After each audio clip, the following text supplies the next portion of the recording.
फिर एनडीए सरकार, किसकी भूमिका दमदार?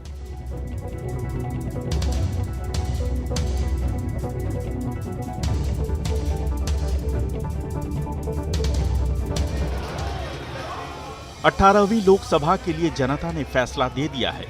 इस बार पूर्ण बहुमत किसी भी पार्टी को न देते हुए गठबंधन के जरिए जनता ने नरेंद्र मोदी को ही प्रधानमंत्री पद के लिए योग्य समझा है।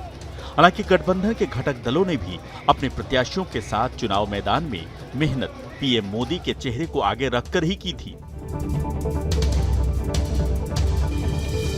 जिस पर विश्वास जनता ने कायम रखा। लेकिन अब स्थिति बदल रही है, क्योंकि पिछले 10 वर्षों की तरह पीएम मोदी जैसे पूर्ण बहुमत वाली सरकार चला रहे थे, वैसी सरकार चला पाना अब मुश्किल हो सकता है। इसलिए आगे क्या स्थिति बनेगी ये कह पाना तो कठिन है, लेकिन मौजूदा समय में जो स्थिति है उसके संकेत यही हैं।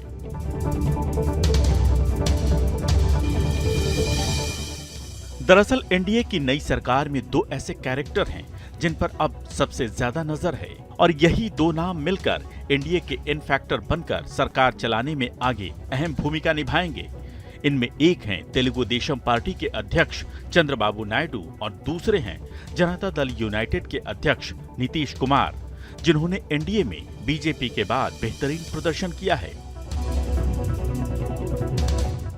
नतीजों के अनुसार बीजेपी को 240 सीटें मिली हैं, वहीं तेलुगु देशम पार्टी को 16 और जेडीयू 12 सीट जीतने में कामयाब रही है। हालांकि इनका कुल योग भी सरकार बनाने के आंकड़े से दूर है, लेकिन एनडीए के बाकी दलों के साथ ये आंकड़ा पूरा होता है और सरकार बनने की राह आसान हो जाती है। अब प्रश्न ये है कि जब सरकार बनाने के लिए आंकड़ा दूसरे घटक दलों के साथ भी बीजेपी पूरा कर सकती है, तो फिर इन फैक्टर जरूरी क्यों है? इसका जवाब है 5 वर्ष तक मजबूत सरकार चलाना, जिसकी तैयारी एनडीए में जेडीयू और टीडीपी की एंट्री के साथ हो चुकी थी। चंद्रबाबू नायडू और पवन कल्याण दोनों लंबे समय से आप लोगों के हक के लिए, आंध्र के विकास के लिए दिन रात आपके लिए काम करते रहे हैं। एनडीए का लक्ष्य है विकसित भारत के लिए विकसित आंध्र प्रदेश का निर्माण। गमंडिया अलायंस के पास न कोई विजन है, न कोई विश्वास है। ये लोग जब वोट मांगने जाते हैं तो भी नीतीश जी के कामों पर वोट मांगते हैं। बिहार में जंगल राज का सबसे बड़ा चेहरा आरजेडी है। भ्रष्टाचार में बिहार में भ्रष्टाचार का दूसरा नाम आरजेडी। यही वजह है कि अब ज्यादा सीट हासिल करने वाले एनडीए के इन फैक्टर की डिमांड भी बढ़ गई है। हालांकि सरकार बनाने के लिए दोनों दलों के आंकड़े नाकाफी हैं, लेकिन समय की जरूरत ने नीतीश कुमार और चंद्रबाबू नायडू को किंग मेकर बना दिया है। इसलिए बनने वाली नई सरकार के लिए दोनों फेस धुरी बन गए हैं। वहीं बीजेपी के लिए सरकार के केंद्र में दोनों का होना इसलिए जरूरी है क्योंकि लोकसभा चुनाव के साथ ही आंध्र प्रदेश में टीडीपी और बिहार में जेडीयू की साख ज्यादा बढ़ गई है, जिसका फायदा एनडीए के सहारे बीजेपी को भी होगा। वहीं कांग्रेस नीति के इंडिया ब्लॉक के अवसर खत्म करना भी एक मकसद है। यानी टीडीपी और जेडीयू पर इंडिया ब्लॉक की भी नजर है। इंडिया ब्लॉक की तरफ से प्रलोभन की खबरें भी उड़ी हैं, जबकि एनडीए के पिरामिड से टीडीपी और जेडीयू को मजबूत सतह के रूप में देखा जा रहा है। इसलिए बीजेपी गठबंधन को कमजोर होने से बचाने के लिए दोनों दलों को तरजीह दे रही है।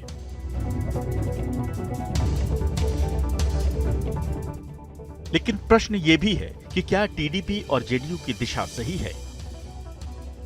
प्रश्न इसलिए उठता है क्योंकि एनडीए की नई सरकार में बीजेपी सबसे बड़ी पार्टी तो है, लेकिन गठबंधन में टूट की आशंका को देखते हुए जेडीयू और टीडीपी को एकजुट रखने के लिए कोई बड़ा ऑफर दिया जा सकता है, या फिर मुमकिन है कि टीडीपी और जेडीयू की तरफ से ही सरकार में जगह की डिमांड हो। हालांकि अभी जेडीयू के पत्ते नहीं खुले हैं, लेकिन टीडीपी से जुड़ी जानकारी सूत्रों के हवाले से बाहर आ रही है। बताया जा रहा है कि टीडीपी के प्रमुख चंद्रबाबू नायडू ने 2 मांग रख दी है। इनमें टीडीपी ने नई सरकार में 5 मंत्री पद मांगे हैं, वहीं लोकसभा स्पीकर की पोस्ट की भी मांग की है। इसका मतलब है कि टीडीपी ने 16 सांसदों में हर 3 पर 1 पद की डिमांड की है। अलबत्ता इन मांगों के बारे में टीडीपी की तरफ से अभी तक कोई आधिकारिक बयान जारी नहीं किया गया है, लेकिन एनडीए की बैठक में शामिल होने के लिए चंद्रबाबू नायडू जरूर दिल्ली पहुंच गए हैं। అవన్నీ మాకంటే ముందు మీకే తెలుసు. కలిసినప్పుడు ఎవ్రీ ఈవెంట్ ఇవి వేదిక నుంచే ప్రారంభించాం. అక్కడి నుంచి ముందుకెళ్ళాం. ఆ రోజు చెప్పాం, ఈ రోజు ఒకటి చెప్తున్నాం. మా ఆలోచన ప్రజలు గెలవాలి, రాష్ట్రం నిలబడాలి. అంతవరకు సాధించగలిగాం. 55.38% वोटलू। इसका मतलब है कि अभी बहुत कुछ खुलासा होना बाकी है, लेकिन इतना तय है कि प्रेशर पॉलिटिक्स का गेम शुरू हो चुका है। या तो एनडीए ने खुद प्रेशर लिया है, या फिर सरकार के सहारे गठबंधन के 2 चेहरे फ्रंट पर आने के लिए दबाव बढ़ा रहे हैं। अब बात नीतीश कुमार की करें तो उन्हें लेकर मांग की बातें सामने नहीं आई हैं।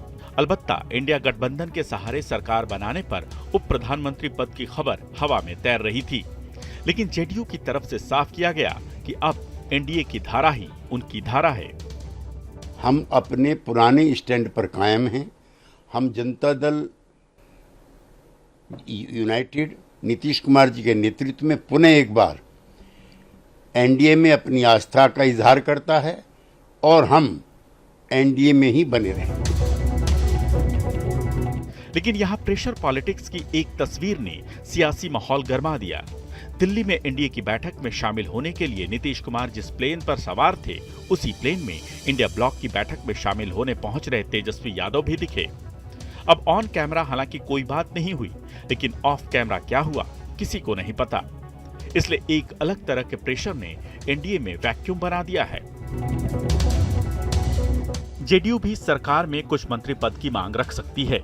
इसके अलावा जेडीयू की तरफ से बड़े प्रोफाइल की मांग हो सकती है। हालांकि इस तरह की मांग से जुड़ा कोई आधिकारिक बयान सामने नहीं आया है, लेकिन माना जा रहा है कि एनडीए ने सरकार का फॉर्मूला तैयार कर लिया है और यह फॉर्मूला 5 वर्ष के लिए टिकाऊ होगा, जिसमें एनडीए के घटक दलों का पूरा सहयोग होगा। हालांकि इस तरह के सहयोग में प्रेशर पॉलिटिक्स की सख्ती को कितना लचीला बनाया गया है, इसका खुलासा होना अभी बाकी है।